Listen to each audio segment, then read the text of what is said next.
ఓం నమ శివాయ. శ్రీ మాత్రే నమః. ఓం శ్రీ సాయిరాం. అందరికీ నమస్కారం అండి. ఆగస్టు 28వ తేదీన రాఖీ పౌర్ణమి రాబోతుంది. అదే రోజున చంద్రగ్రహణం అనేది కూడా ఏర్పడబోతుందన్నమాట. అంటే ఆ రోజున మనకి 3వ శ్రావణ శుక్రవారం కూడా జరుపుకుంటూ ఉంటాము. ఈ 3వ శ్రావణ శుక్రవారం రోజున మనకు రాఖీ పౌర్ణమితో కూడినటువంటి అతిపెద్ద చంద్రగ్రహణం అనేది ఏర్పడుతుంది. కాబట్టి ఇది కొడుకులు ఎవరైతే ఉన్నారో కొడుకులు ఉన్నటువంటి వారికి దోషంతో కూడిన గండంతో వచ్చిందని చెప్పేసి మనకు పండితులు చెప్తున్నారు. కాబట్టి కొడుకులు ఉన్నటువంటి ప్రతి తల్లి కూడా మీ ఇంట్లో మీకు అందుబాటులో ఉన్నటువంటి వస్తువులతోటి రూపాయి ఖర్చు అనేది లేని ఈ చిన్న పరిహారం అనేది మీరు చేసుకోవడం వలన కొడుకులతో వచ్చేటువంటి ఈ కీడు ఏదైతే ఉంటుందో అదంతా కూడా పూర్తిగా తొలగిపోతుంది. ఎందుకు అంటే చంద్రగ్రహణం అంటే చంద్రుడికి గ్రహణం పట్టినటువంటి రోజు. ఆ రోజున ప్రకృతిలో రకరకాలైనటువంటి మార్పులు చేర్పులు అనేటివి జరుగుతూ ఉంటాయి. నిజానికి మన భారతదేశంలో చంద్రగ్రహణ ప్రభావం అయితే లేదు. మన భారతదేశంలో ఇది పెద్దగా కనిపించదు. కాబట్టి ఆహార నియమాలు కానీ లేదా శోధక నియమాలు కానీ పట్టు విడుపు స్థానాలు కానీ లేదా దేవాలయ మూసివేయడం కానీ ఇవన్నీ కూడా ఏవీ లేవు. కానీ ఈ కొడుకులు ఉన్నటువంటి వారికి మాత్రం ఆ చంద్రగ్రహణం యొక్క కీడు దోషం అయితే మాత్రం ఖచ్చితంగా ఉంది అని చెప్పేసి మనకి జ్యోతిష పండితులు చెప్తున్నారు. అదే రోజున రాఖీ పండుగ కూడా వచ్చింది. ఆ రోజున మరియు మగ పిల్లలకి అన్నదమ్ములకి రాఖీలు కట్టుకుంటారు కదా.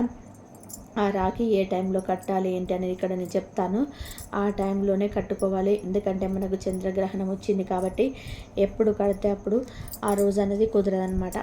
కాబట్టి కొడుకులు ఉన్నటువంటి వారికి ఎలాంటి పరిహారం చేయాలి, కీడు తీసేసుకోవడానికి, ఇంకా రాఖీ ఏ సమయంలో కట్టుకోవాలి, అసలు ఈ చంద్రగ్రహణ ప్రభావం అనేది ఏంటి, ఇదంతా కూడా నేను క్లియర్గా చెప్తాను. మీరు వీడియోని ఎక్కడా కూడా స్కిప్ చేయకుండా చివరి వరకు పూర్తిగా వింటేనే అన్ని విషయాలు అర్థమవుతాయి. అలాగే మరికొంతమందికి వీడియో రీచ్ అవ్వడానికి దయచేసి వీడియోకి ఒక లైక్ ఇచ్చి సపోర్ట్ చేయండి.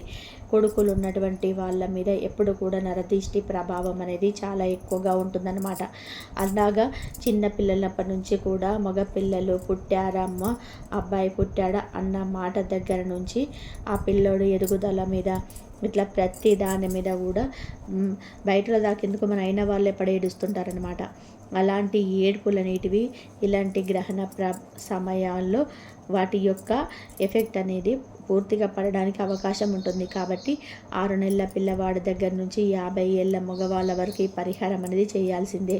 అయితే గ్రహణ దోషం ఏ విషయాలు లేదు, కానీ గర్భిణీ స్త్రీలు మాత్రం ఖచ్చితంగా జాగ్రత్తగా ఉండాలి. గర్భిణీ స్త్రీలు ఆ రోజున ఉదయం 6 గంటల నుంచి, అంటే ఆగస్టు 28వ తేదీన ఉదయం 6 గంటల దగ్గర నుంచి మధ్యాహ్నం 1 గంట వరకు పొరపాటున కూడా బయటికి రాకూడదు. ఈ గర్భిణీ స్త్రీలు మాత్రం ఖచ్చితంగా జాగ్రత్త తీసుకోవాలి. ఇక స్కూల్కి వెళ్ళే మగ పిల్లలకైనా అలాగే 6 నెలల పిల్లవాడి దగ్గర నుంచి 50 ఏళ్ళ మగవాడి వరకు ఈ పరిహారం చేసుకోవచ్చు అనమాట. చేయాల్సిందే. ఎందుకంటే కీడు అనేది వస్తుంది కాబట్టి. ఖర్చు లేని పరిహారం, నమ్మకపోయినా చేసుకొని నష్టం అయితే ఏమీ లేదు కదా. దీనికి నిండుగుండా అన్నం అనేది కావాలన్నమాట. మనం అన్నం వండుతాం కదా, ఆ అన్నం వండినప్పుడు అన్నం ఎవ్వరు తినకుండా నిండుగుండా అన్నం ఉంటుంది కదా, ఆ నిండుగుండా అన్నాన్ని మనం ఇక్కడ ఈ పరిహారానికి ఒక్క ముద్ద తీసుకోవాలి. ఎక్కువ అవసరం లేదు.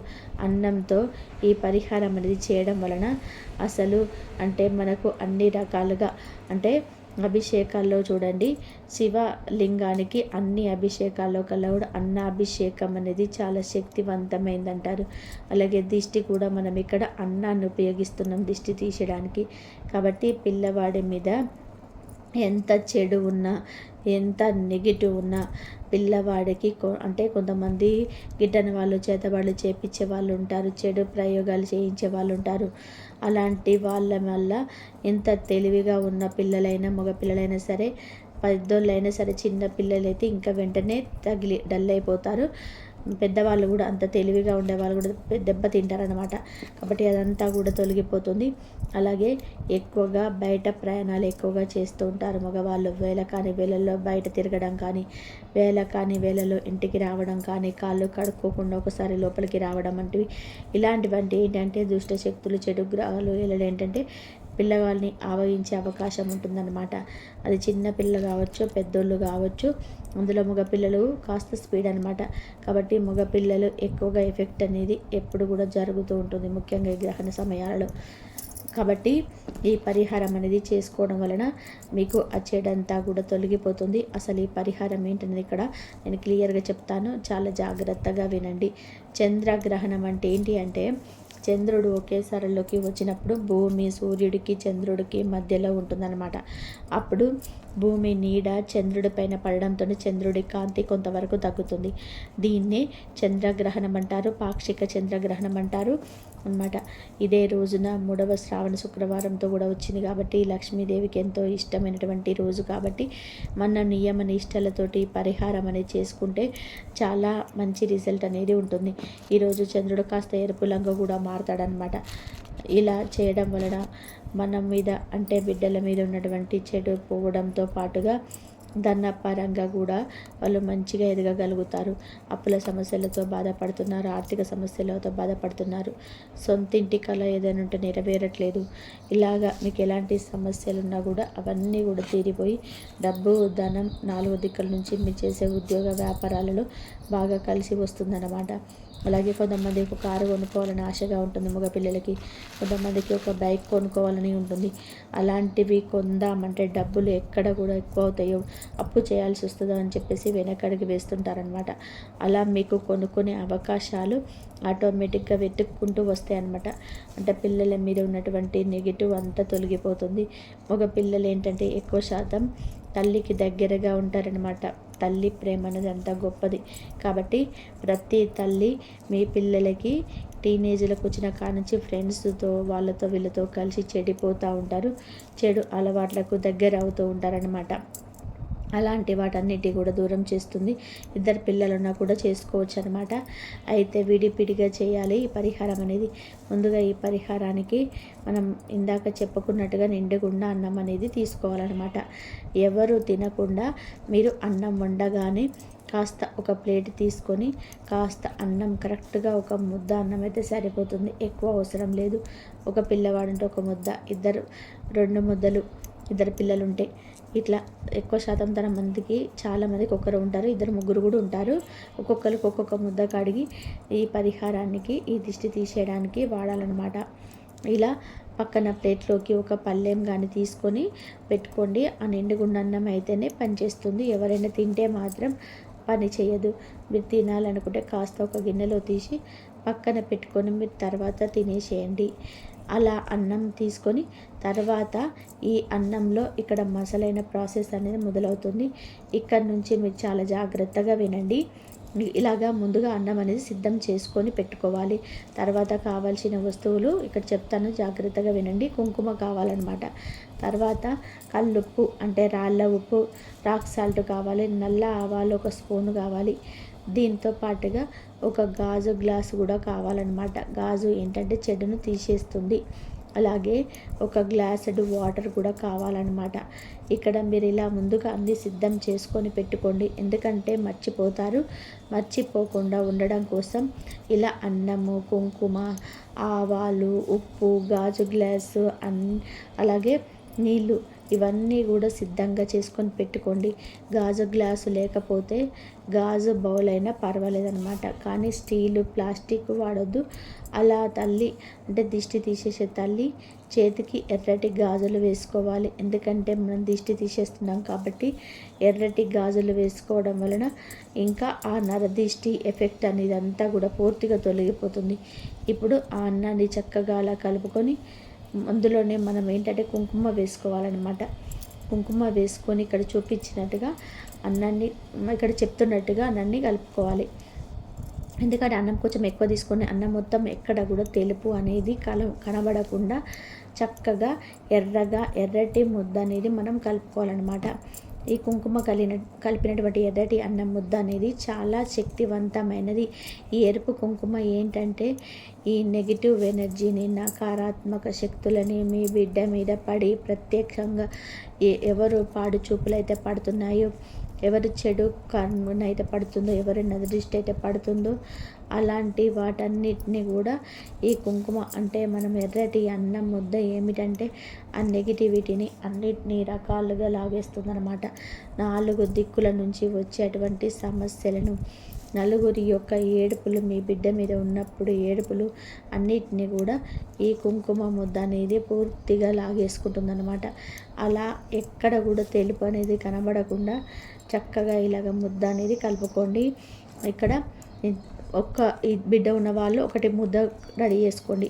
ఇక్కడ ఒక్కరి కోసం నేను చెప్తున్నాను, ఈ ప్రాసెస్లో చేసుకోండి.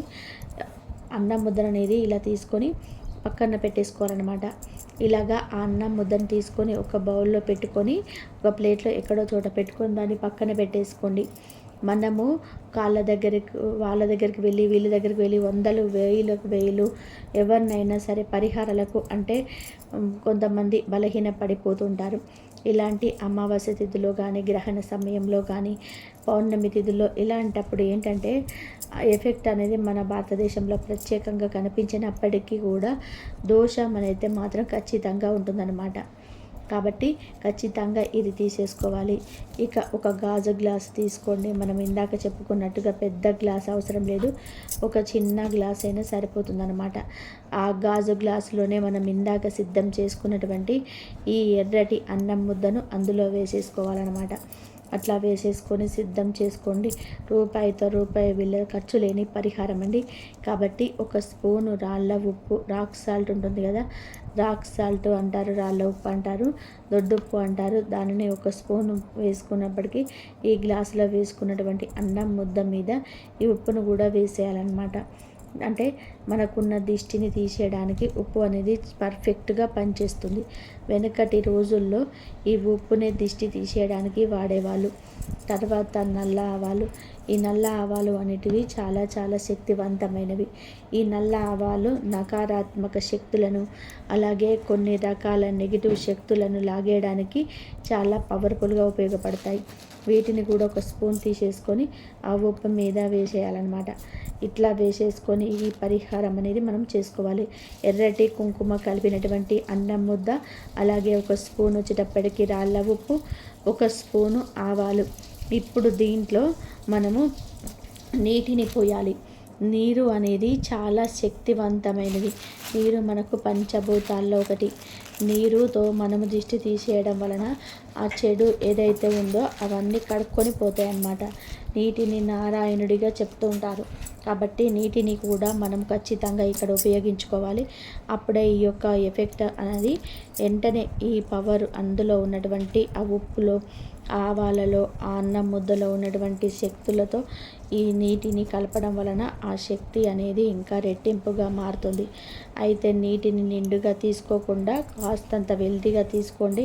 నిండుగా తీసుకుంటే దిష్టి తీసేటప్పుడు ఏంటంటే కింద ఒలికిపోతుంది. కింద ఒలకకూడదు. కింద ఒలికినాయి అంటే మీరు చేసే దిష్టి అనేది పని చేయదన్నమాట.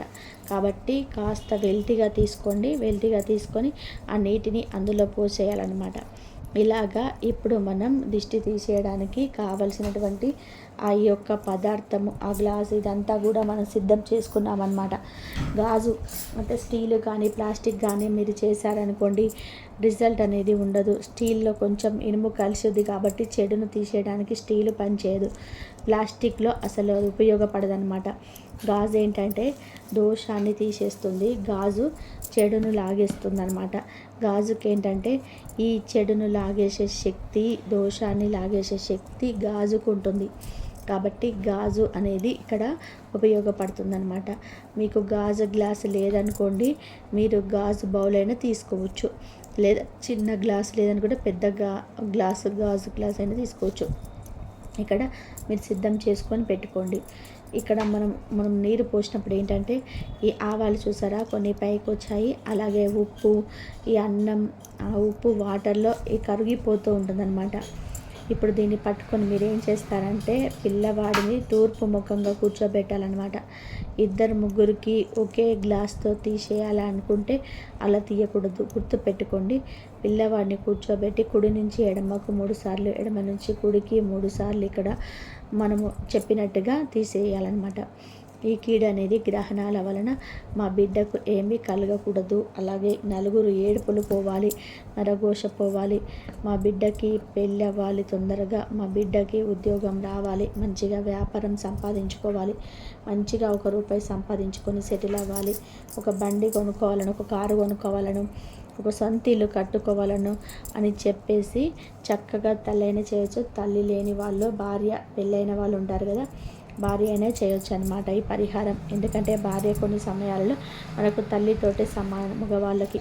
కాబట్టి ఇక్కడ చూపించినట్టుగా మనకి కుడి నుంచి ఎడమకు 3 సార్లు, ఎడమ నుంచి కుడికి 3 సార్లు ఇలా. పిల్లలు ఏదైనా దూరంగా హాస్టల్లో ఉన్నారనుకోండి, అక్కడ వాళ్ళు ఎవరైనా తెలిసిన వాళ్ళు ఉంటే వాళ్ళ చేతనైనా సరే దీపించండి, వాళ్ళనైనా తీయమనొచ్చు, ఇబ్బంది అయితే ఏమీ లేదు. ఒకవేళ అది కూడా అవకాశం లేదనుకుంటే పిల్లవాడినే కాస్త అట్లా రెడీ చేసేసుకొని తీసేయమనండి, ఇబ్బంది అయితే ఏమీ లేదు. తల్లి కానీ పెళ్ళం కానీ చేతికి ఎర్రటి గాజులు వేసుకోవాలి. ఇది మీరు గుర్తు పెట్టుకోండి. ఇలా చేయటం వలన వాళ్ళలో ఉన్న మానసిక బలహీనత అంతా తొలగిపోయి పిల్లల్లో ఉన్నటువంటి చెడు అలవాట్లు, అలాగే నరఘోష, ఈ గ్రహణాల ఎఫెక్టు ఇలాంటివన్నీ తొలగిపోయి పిల్లలు చాలా యాక్టివ్గా ఉంటారనమాట. వాళ్ళల్లో ఒక నూతన ఉత్సాహం, నూతన ఉత్తేజం అనేది పెరుగుతుంది. 2 నూరేళ్ల ఆయుష్ పెరుగుతుంది. తల్లిదండ్రులను కంటికి రెప్పలాగా ఎప్పుడు చూసుకోవడానికి పిల్లలు మీకు ఎప్పుడు కూడా యాక్టివ్గా ఉంటారనమాట. ఎందుకంటే తల్లిదండ్రులు వారి యొక్క ఆశలు, కోరికలన్నీ కూడా చంపుకొని బిడ్డలు ఎంతగానో కష్టపడి పెంచుకుంటారు. అలాంటి పిల్లల్ని మనం ఎంత జాగ్రత్తగా పెంచుకుంటామో వాటితో పాటుగా ఈ దిష్టి తీసేయడం అనేది కూడా అంతే ముఖ్యమైన పని. కాబట్టి చక్కగా ఇలా చేయండి. ఇలా చేయడం వలన భార్యాభర్తలు సంతోషంగా ఉంటారు. పెళ్ళి కాని వాళ్ళు కూడా మంచి అమ్మాయిలు జరుగుతాయి. అలాగే ఈ రోడ్డు ప్రమాదాలు ఇలాంటివి ఏమైనా జరగకుండా ఉంటాయి. మీ పిల్లలు ఎప్పుడు కూడా మీ కళ్ళ ముందులా సంతోషంగా ఉంటారనమాట. కాబట్టి చక్కగా ఇలా చేయండి. తిప్పేసిన తర్వాత ఆ నీటిని ఏదైనా పచ్చని చెట్టు మొదట్లో కానీ పారే నీళ్ళలో కానీ పోసేసి పిల్లవాడిని స్నానం చేయమని చెప్పండి. మీరు కాళ్ళు కడుక్కొని లోపలికి రండి. ఇక్కడ రాఖీ కట్టాల్సిన సమయం కూడా చెప్తాను. ముందుగా ఈ పరిహారం చేయడం వలన పిల్లల మీద ఉన్నటువంటి కీడంతా కూడా తొలగిపోతుంది. కాబట్టి ప్రతి తల్లిదండ్రి తప్పకుండా ఈ పరిహారం అనేది చేయండి. భార్య అయినా కూడా చేసుకోవచ్చు అనమాట. ఇక రాఖీ కట్టడానికి మంచి సమయం ఇదే రోజున. రాఖీ పండుగ కూడా వచ్చింది కాబట్టి ఈ రోజున రాఖీ కట్టుకోవచ్చు. గ్రహణం వల్ల పట్టకుండా ఉండాల్సిన అవసరం అయితే ఏమీ లేదన్నమాట. అయితే ఉదయం 5:57 దగ్గర నుంచి 10 గంటల లోపు మీరు రాఖీ కట్టుకోవాలన్నమాట మీ అన్నదమ్ములకి. అలాగే ఉదయం 10 గంటల లోపు ఆగస్టు 28వ తేదీన ఉదయం 5:57 దగ్గర నుంచి ఉదయం 10 గంటల లోపు రాఖీ కట్టుకోవడానికి మీకు మంచి సమయం అన్నమాట. కాబట్టి ఈ సమయంలో మీ సోదరులకు తూర్పు లేదా ఉత్తరం వైపు కూర్చోబెట్టి రాఖీ కట్టండి. ఈ దిష్టి అనేది మాత్రం అంటే మగపిల్లలకి మనం ఇప్పుడు చెప్పినటువంటి దిష్టి తీసే సమయం మాత్రం ఆగస్టు 28వ తేదీన ఈ శ్రావణ శుక్రవారం రోజున మీరు దిష్టి మాత్రం పిల్లవాడికి ఎప్పుడు తీసేయాలి అనేటంటే మీరు సాయంత్రం సంధ్యా వేళ 4 గంటల దగ్గర నుంచి రాత్రి 12 గంటల లోపు వరకు మీరు దిష్టి తీసేసుకోవచ్చు అనమాట. ఈ దిష్టి తీసేయాల్సిన టైం అయితే ఇది. ఆ రోజున ఆగస్టు 28 సాయంత్రం 4 గంటల దగ్గర నుంచి రాత్రి 12 గంటల లోపు చీకటి పడ్డాక తీస్తే మీకు మంచిదన్నమాట. కాబట్టి ఆ సమయంలో తీయండి. ఉదయం మధ్యాహ్నం కన్నా కూడా ఈ సమయంలో తీస్తే పిల్లల మీద ఉన్నటువంటి కీడు, చెడు, ఈ గ్రహణాల యొక్క ఎఫెక్ట్లు ఇలాంటివన్నీ కూడా తొలగిపోయి మీ బిడ్డలు నిండు నూరేళ్ళు సంతోషంగా హాయిగా ఉంటారనమాట. కాబట్టి చక్కగా ఈ పరిహారం అనేది చేసుకోండి. ఖర్చు లేని పరిహారం. నమ్మినా నమ్మకపోయినా చేసుకోండి.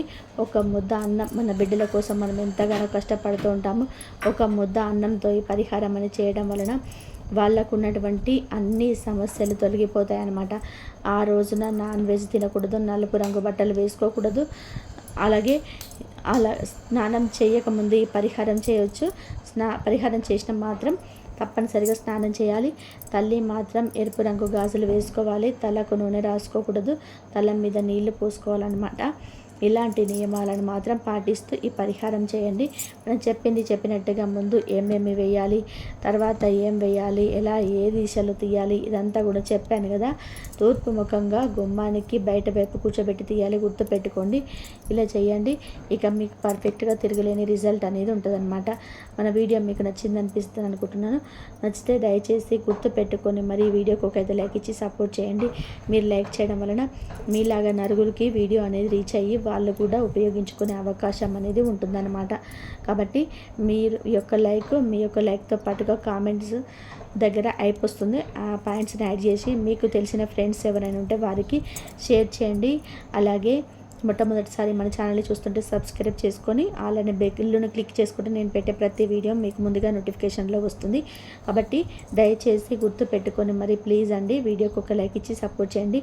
ఎందుకంటే ఇలాంటి మంచి వీడియోస్ మీ ముందుకు తేవాలని మాకు మోటివేషన్గా ఉంటుంది. మేము పడిన కష్టానికి మాకు గుర్తింపుగా ఉంటుందన్నమాట. కాబట్టి ఒక లైక్ ఇచ్చి సపోర్ట్ చేస్తారని కోరుకుంటూ మరొక మంచి విశేషంతో మళ్ళీ కలుద్దాం. ధన్యవాదాలు. జై శ్రీరామ్.